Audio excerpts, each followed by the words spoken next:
AEW's Full Gear is a week away, and we have three matches on here: a new match and two matches, that have new stipulations. First, let's go over the new match on the card: Adam Page, Hangman Page versus Pac. This has been kind of building over the past few weeks. I would say past few months, but this has kind of been a match that should have happened at the first ever pay-per-view. I believe was Double or Nothing. Never really did happen due to Pac being the Dragon Gate fucking champion, and just creative differences at that point. So this is the match we should have had a long time ago, but now will happen. And if things are going to go like they should have went, Page will win the match. It just keep building him for a world title. Why not? I mean, at this point, the kid had a world title match at All Out.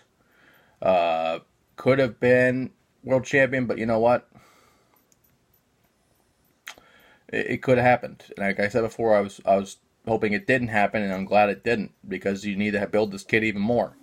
As far as the matches that are changed, Jericho and Cody is still for the world title, but there will be 3 judges at ringside in case the 60-minute time limit expires. Reminds me sort of like the Sting and Flair match for the NWA title that also ended in a time limit draw and had judges involved. I want to say that was in the late 80s, if not early 90s at that point. My time probably be wrong on that, but I'm not 100% sure. But it did have judges involved. It did end in a somewhat of a majority decision for Flair. At that moment, I believe, yes, I think it did. Flair retained on the judge's decision, I believe. And it really changes, because it reminds you kind of like the older wrestling. It also reminds you of MMA and boxing and kickboxing, where they do have 3 judges at ringside to score the fight during the fight. And depending on what scoring system these judges use, will be very integral in who wins this match if it does go the full 60 minutes, if it does go Broadway, as they say. But I'm kind of mixed on this, and I'll explain why. If it does go Broadway, Jericho will retain. If it doesn't, Jericho will retain. I just don't know if Cody is ready for this. He was a former NWA World Champion. He deserved that title, and every day he held it. But this is the big time now. You're competing against NXT. You're competing against WWE's developmental every single week. And what a slap in the face it would be to them if Cody was to be the world champion. However, I don't know if they'll do it. So I'm going to pick Jericho to retain. But what a moment it would be for Cody Rhodes on what is their last pay-per-view of the year, if you're not counting the Rock and Rager Jericho Cruise. If you're not counting that, this is their final event of the year. So, pay-per-view wise, excuse me. So, again, Cody could win it, but I don't know if they'll do it. And finally, in what is now an unsanctioned match, a lights-out match, Jon Moxley faces Kenny Omega. And Omega has been very furious at this match being a non-sanctioned match. Of course, Moxley attacking the referee after the time limit expired on television, which you don't really see a television time limit very often go that full time limit, run out of time, because you don't want to deal with that, and it's like, oh, next week we'll show the footage or whatever if this match goes off the air they do that. But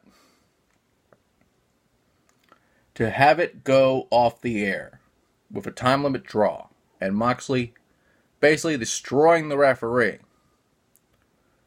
and last Wednesday night basically saying fuck everyone involved, including the Turner organization.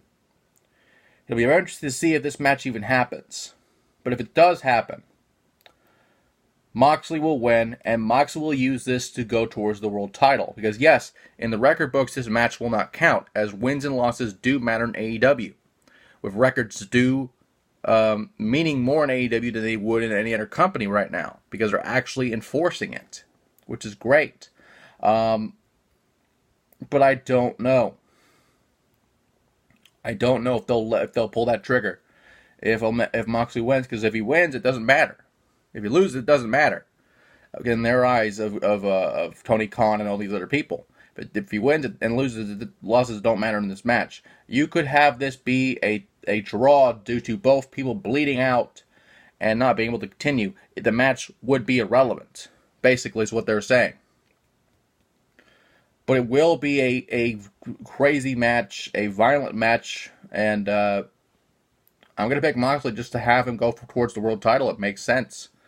With that being said, though, All Out will be next week, November 9th, and it'll be an interesting night for sure. Hopefully, one or two more matches. We had tag champions crowned. We had, and there's still matches. Obviously the tag titles, the women's title have not been made yet for this pay-per-view. They might not be. We don't know. But what we do know is so far this is an excellent card, and you could have a rematch between SCU and Lucha Brothers for the tag titles, and you could have Riho facing someone for the women's title. You could do that. And it'd be a great card. But it just depends on what they want to do.